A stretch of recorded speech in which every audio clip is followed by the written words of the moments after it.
আসসালামু আলাইকুম। আজকের এই রাত শবে বরাত। এটি ক্ষমা পাওয়ার রাত, দোয়া কবুল হওয়ার রাত আর আল্লাহর রহমত পাওয়ার এক অনন্য সুযোগের রাত। এই রাতে এমন 5টি গুরুত্বপূর্ণ কাজ আছে যেগুলো আমাদের প্রত্যেক মুসলমানের অবশ্যই করার চেষ্টা করা উচিত।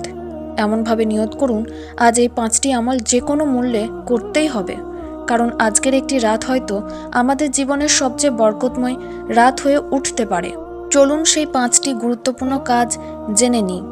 প্রথম, এশা ও ফজরের নামাজ জামাতের সাথে আদায় করা। এই রাতের সবচেয়ে গুরুত্বপূর্ণ আমল হলো এশা ও ফজরের নামাজ জামাতের সাথে পড়া। অনেকে এশার নামাজ পড়ে ঠিকই, কিন্তু জামাতে গুরুত্ব দেয় না, আর ফজরের সময় ঘুম চেপে বসে, ক্লান্তি কাজ করে, ফলে অনেকেই ফজর মিস করে ফেলে। কিন্তু আজ নিজের সাথে ওয়াদা করুন, ফজরের জামাত কোনোভাবেই মিস হবে না। পুরুষদের জন্য মসজিদের জামাত অপরিহার্য, আর নারীরা ঘরেই আদায় করবেন। রাসূলুল্লাহ সাল্লাল্লাহু আলাইহি ওয়াসাল্লাম বলেছেন, যে ব্যক্তি এশা ও ফজরের নামাজ জামাতের সাথে আদায় করে সে যেন পুরো রাত ইবাদত করেছে, এমন সওয়াব পায়।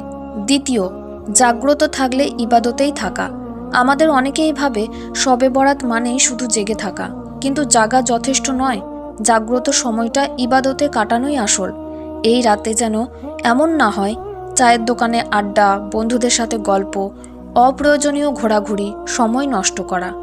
আজ নিয়ত করুন যতক্ষণ জাগবেন আল্লাহর স্মরণেই থাকবেন, অল্প হলেও কিন্তু খাঁটি ইবাদত করুন।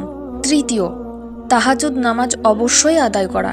তাহাজ্জুদ এমন একটি নামাজ যা আল্লাহর সবচেয়ে প্রিয় ইবাদতগুলোর একটি, আর শবে বরাতে তাহাজ্জুদ পড়া মানে ক্ষমা পাওয়ার দরজায় কড়া নাড়া।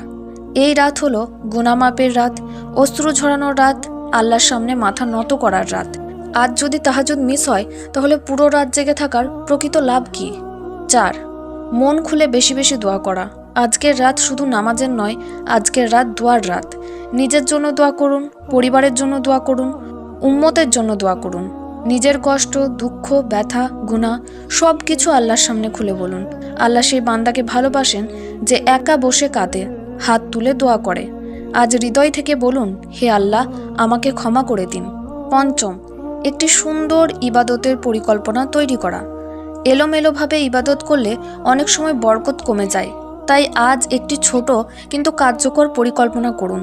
যেমন এশার পরে কিছু নফল নামাজ, কিছু কোরআন তিলাওয়াত, কিছু সময় বিশ্রাম, শেষ রাতে উঠে তাহাজ্জুদ, জিকির, দরুদ, ইস্তেগফার, দোয়া ও কাজা নামাজ।